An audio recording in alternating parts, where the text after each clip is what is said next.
Okay, good morning, guys. Today I am going to do something that I can't do very often, and it has to do with a smoothie straw.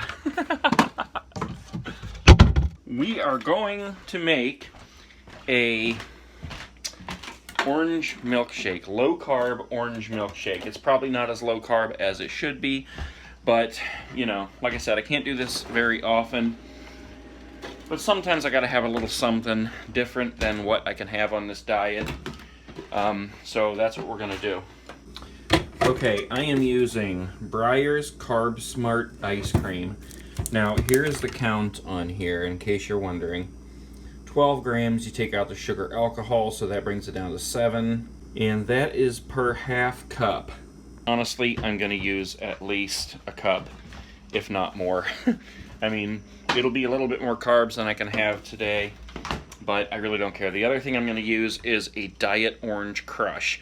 This is going to be so delicious. We're not using any kind of milk, any kind of, well, anything to take place of the milk. It's simply the Carb Smart ice cream, vanilla, and the Diet Crush. Going to stick it in the blender, mix it up, and it's going to be delicious. All right. I was craving this stuff last night so bad, and then I fell asleep on the couch, so I didn't have it. This ice cream is really soft. I mean, look at this. It just goes right in there. And, yeah. But it's still better than going out to Dairy Queen. So let's just skim off the top there.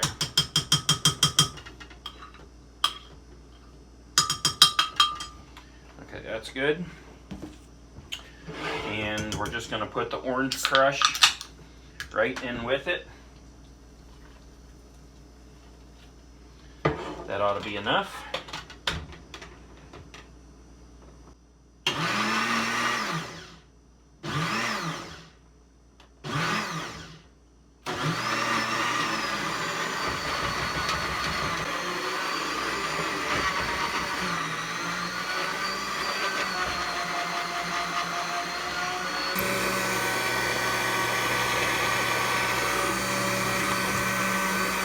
I like to add a little bit more crush at a time until it starts that swirl, the tornado swirl, because then you know you have enough.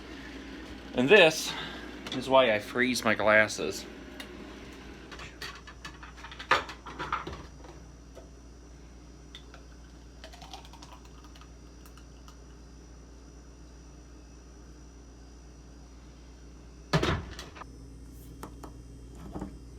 This is probably about 28 carbs right here. Oh my God, but is it good. 28 carbs is 8 more carbs than my usual daily allowance.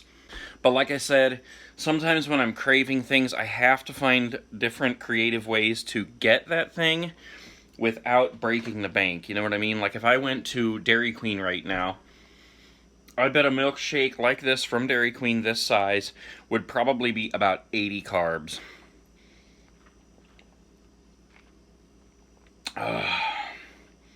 That is good. Well, when it rains, it pours. I am pulled over at a Walgreens right now because I'm on my way to get my tire fixed. I need a new tire, as I was saying in a couple of other shows, and I need to get the front end aligned. That's already going to be about $100, and my car is now overheating, as well as has a slow leak in the brake line. So I'm really hoping that everything I have put into savings, which has been very difficult to build up already, is not going to have to go to get this car running. I mean, if it does, then it is what it is. At least I have the money to do it, but man, I can't catch a break. Look at this, guys. This is my luck right here. This is the kind of stuff that happens all the time. My car is overheating. I'm sitting here idling while this goes by.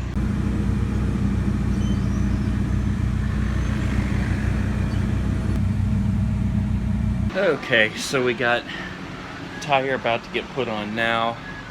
Come back in tomorrow morning for the alignment. So I'll spend the rest of the day playing games with, I don't know, probably bleeding the line again, putting in more coolant, and then playing with that brake line, see what's going on there. And now the car wouldn't even start, because sometimes you have to go out there and jiggle the positive on the battery. No idea why. It doesn't come off, it doesn't get loose. It's really tight on there, you just have to kind of move it. God. I just hope this thing lasts me long enough until I can get my RV. Alrighty. Yep, 9 a.m. I'll be here. Thank you much. Okay, so we got the tire put on, but this is what I'm dealing with right now. I am driving all the way home from Massillon on the red. And the thing is that it reads all the way up there like it's overheating, but there's no smoke, there's no smell, there's no indication that it actually is overheating. So I'm sure it's just air in the line. I went through this a few months ago, and I'm gonna have to take it apart and bleed the line. But so I'm gonna have to get home, let it cool down for a little bit in here, and then I'll get on that.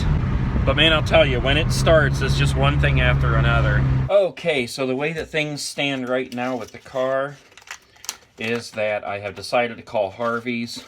That's the place where I bought the car. And I've had this car for almost 4 years now. I can't believe it. It doesn't seem like that. But anyways, that's where I bought the car. That's the mechanic I always take my cars to anyway. And so I'm going to take it down there tomorrow morning between 7 and 10. I am making some pork chops for dinner. It's kind of late to be starting them in the slow cooker here, but I don't care. I stay up half the night anyways. So we're going to get these in here, put some salt and pepper and some butter on them. See if we can have something tasty for dinner. Okay guys, so I know this hasn't been the most exciting episode ever, but I've been stuck in the house today after I left from getting my tire put on. I had an appointment tomorrow morning for an alignment, but the car was overheating and the gauge never went down. Usually when it overheats, it goes up and then it goes back down after a little bit. It never went down. It stayed up. By the time I got home, the car was smoking. And like I said earlier, I must have like a slow leak or something in the brake line, because every couple days I'm having to put more brake fluid in. So I don't really have the time to mess with it right now. I would usually take this kind of thing on myself. But as you see, I've been packing stuff for eBay all day to ship. And so I've kind of been stuck in the house. I called my mechanic, which is Harvey's in Massillon. Great place to go. I've been going there for years.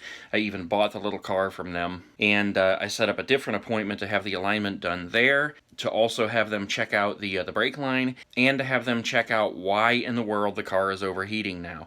So I'm just praying that it's nothing major. I can't afford to buy another car right now. And I don't know. Anyway, so tonight I set up my crock pot here and I put some pork chops in there. And I just put some onions and some broccoli and cauliflower in there as well. You gotta see this. It looks so absolutely delicious. Look at that. Oh my God, I cannot wait to eat that. I am so starving, and that just looks absolutely delicious. So that's what I'm gonna have tonight. I've got to finish doing some editing tonight as well. And don't forget, tonight, meaning Wednesday night, Wednesday afternoon actually, is the new episode of Barn Chasing, the new barn episode. And it is, what is it, the Wayne County barn. That one was totally awesome. It's absolutely huge. You couldn't miss it driving down the highway. You'll just have to see the episode. The first episode is doing really good. It's got over 500 views already, which is great for this channel here. I appreciate everybody who's watched and everybody who shared that video. If you think you know anybody who would be interested in it, please share it, because I need to get the word out. This is a lot of work on these barn episodes, and I just want as many people to see it and appreciate it as they can. Other than that, I'm going to wrap up what I'm doing here and get my dinner, because I'm so starving. And we're going to be back to the Duck Friends pretty soon, because I need to get my butt out to those parks and keep walking. So wherever you guys are waking up, whatever time it is, make the best of your day. Do something for somebody else. Pay it forward. Let's make this world a better place. And I will see you guys tomorrow. Peace.